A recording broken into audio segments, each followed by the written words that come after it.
अच्छा यार, ये ना हम पहला क्वेश्चन करने लगे हैं जो हमें सर ने भेजा हुआ है प्रैक्टिस क्वेश्चन के लिए। हेमी कोड का पहला क्वेश्चन है ये। इसमें हमें हेमी कोड बेसिकली तैयार करना है, इसमें एरर नहीं चेक करें, हम हेमी कोड को बना रहे हैं। तो हेमी कोड बनाने के लिए सबसे पहले हम देखते हैं कि हेमी कोड कितनी बिट्स पे इन्वॉल्व होता है। तो 7 बिट्स पे जनरली होता है, लेकिन सर हमें ज़्यादा दे सकते हैं क्योंकि सर को सर ने स्किल वगैरह देखनी है, टेस्ट करना है, तो इस वजह से सर ज़्यादा दे सकते हैं, तो सर ज़्यादा ही देंगे। तो अभी हम सबसे पहले देखते हैं कि उसके अंदर क्या क्या चीज़ें होती हैं। हेमिंग बिट के अंदर एक पैरिटी बिट्स होती हैं और एक डाटा सेट्स होते हैं।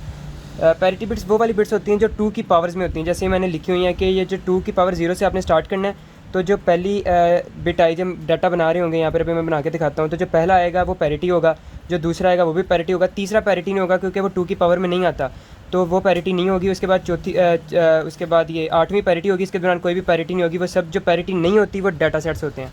तो अब इनको बना के देखते हैं।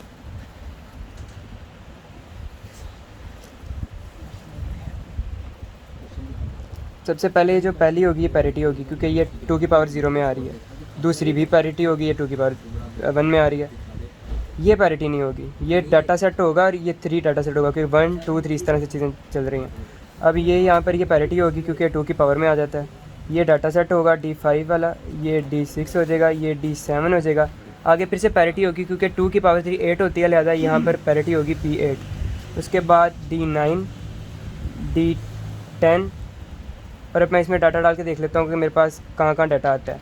तो डाटा मैंने यहाँ से राइट साइड से शुरू करना है, यहाँ पे डालना 1, उसके बाद 0, उसके बाद इसमें P6 में 1, उसके बाद इधर फिर से 0, उसके बाद यहाँ पर 1 0 और अब D11 पे क्योंकि एक बिट पड़ी हुई है तो ये D11 और यहाँ पर 1 1 0 1 0 1 0 1 1 0 1 0 1 0। ठीक है, ये हमारा ठीक डाटा सेट हमने लिख लिया। अब हमें पैरिटी की बेसिकली वैल्यू निकालनी है ताकि हम ये पूरा बना सकें। तो पैरिटी की वैल्यू निकालते हैं, ये मैंने यहाँ पर बनाई हुई है कि हम बाइनरीज लिखते हैं इन सब नंबर्स की। जो डाटा सेट्स के नंबर होते हैं उन सब की बाइनरीज यहाँ पर लिख लेते होते हैं।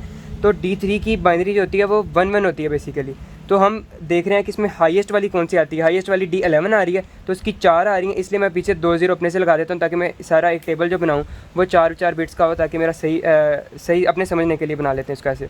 उसके बाद अब हम जब P1 की साथ जो डाटा सेट से एसोसिएटेड होते हैं ना, वो हम यहाँ से अब देखेंगे कि जिन जिन के साथ वैल्यू 1 आ रही है हम इसमें देखेंगे।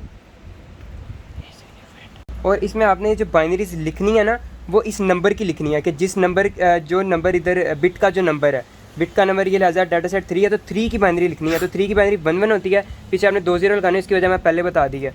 अब उसके साथ अब आपने देखना है कि P1 के साथ कौन कौन से एसोसिएटेड हैं। इस तरफ से शुरू करते हैं लीस्ट सिग्निफिकेंट से, वो P1 होता है, उसके बाद P2 होता है, उसके बाद P4 आएगा, P8 आएगा। सारी पैरिटीज़ आएंगी जो लीस्ट से हम हाईएस्ट की तरफ जा रहे होंगे, तो इस तरह से पैरिटीज़ आएंगी। उसमें अब आप लोगों ने देखना है कि कौन कौन सी वैल्यू P1 के साथ एसोसिएटेड है। तो P1 के साथ एसोसिएटेड देखने के लिए देखना होता है कि किस किस में 1 आ रहा है। अब इसमें देखें तो D3 में 1 आ रहा है, D5 में 1 आ रहा है, D7 में 1 आ रहा है, D9 में 1 आ रहा है, D11 में। तो 0 0 वाली जो हैं ये वाली इंक्लूड नहीं होती, बाकी सब होती हैं। तो मैं यहाँ पर लिख लेता हूँ। तो मेरे साथ P1 में जो मेरे साथ एसोसिएटेड डाटा सेट्स हैं वो हैं D3 मेरे साथ है, D5, D7, D9 और D11।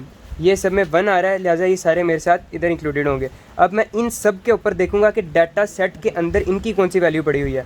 तो D3 की वैल्यू यहाँ पर 1 है, D5 के पास 0 पड़ी हुई है, D6 मेरे पास यहाँ पे है नहीं, वो 0 है। D7 में यहाँ पर 0 है, D9 में मेरे पास 1 है, D11 में मेरे पास 1 है। अब इसके ऊपर चूँकि इवन पैरिटी लगी हुई थी, क्वेश्चन में दिया हुआ है कि इसके ऊपर पैरिटी कौन सी लगी हुई है, इवन वाली। इसको इवन पैरिटी के साथ मैं सोल्व करूँगा। तो इसमें मुझे देखना होता है कि नंबर ऑफ़ वंस मेरे इवन हैं या ओड हैं। अब मैं इसमें आके देखता हूँ मेरे नंबर ऑफ़ वंस जो है ओड आ रहे हैं, 1 1 1 3 आ रहे हैं, तो ये ओड आ रहे हैं। तो मुझे नंबर ऑफ़ 1 को इवन बनाना है, लिहाजा इधर मैं एक और 1 लगा दूंगा। तो यहाँ पर जो पैरिटी की वैल्यू आएगी वह यहाँ पर 1 आएगी। इसी तरह हम P2 की चेक करेंगे, इसी तरह P4 P8। अब P2 की चेक करने के लिए मैं देखता हूँ कि किन किन में 1 आ रहा है। तो इधर देखते हैं, D3 मेरे पास एसोसिएटेड है, उसमें 1 आ रहा है, D6 यहाँ पर है, D7 है, D10 है और D11 है। ये P2 के लिए। तो अब इनमें देखना डाटा सेट्स में असल में वैल्यू कौन सी पड़ी हुई है, D3 में 1 पड़ी हुई है, D6 के अंदर 1 पड़ी हुई है, D7 के अंदर 0 पड़ी हुई है, D10 के अंदर 0 पड़ी हुई है, D11 के अंदर 1 पड़ी हुई है। ये फिर से ऑड पैरिटी आ गई है, इसमें नंबर ऑफ वन जो हैं वो 3 आ रहे हैं। तो इसको फिर से ऑड पैरिटी आ गई, इसको इवन बनाना है तो मैं फिर से यहाँ पर 1 लगाऊंगा, P2 भी 1 आएगी। P4 के लिए मैं देखता हूँ, P4 के लिए D5 आएगा, D6 आएगा, D7 आएगा, बाकी सब में 0 है।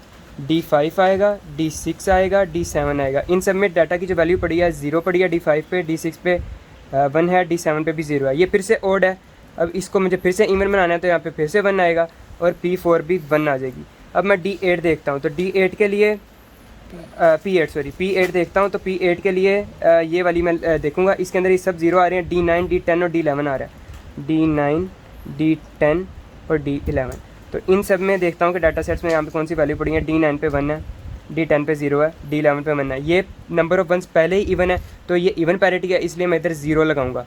तो यहाँ P8 की वैल्यू क्या आएगी, 0 आएगी। अब जो मेरे पास फाइनल इसका जो आंसर बनेगा, पहले मैं ये लिख लेता हूँ, मैं ये वाली सारी जो स्ट्रिंग है इसको उठाऊँगा, 1 0 1 0 0 1 0 1 1 1 1। ये फाइनल हेमी कोड है जो मेरा आगे जाके ट्रांसफ़र होना है। अभी इसमें कोई एरर वगैरह नहीं है, ये बिल्कुल ठीक है। इस तरह से मैं हेमी कोड कैलकुलेट करते हैं।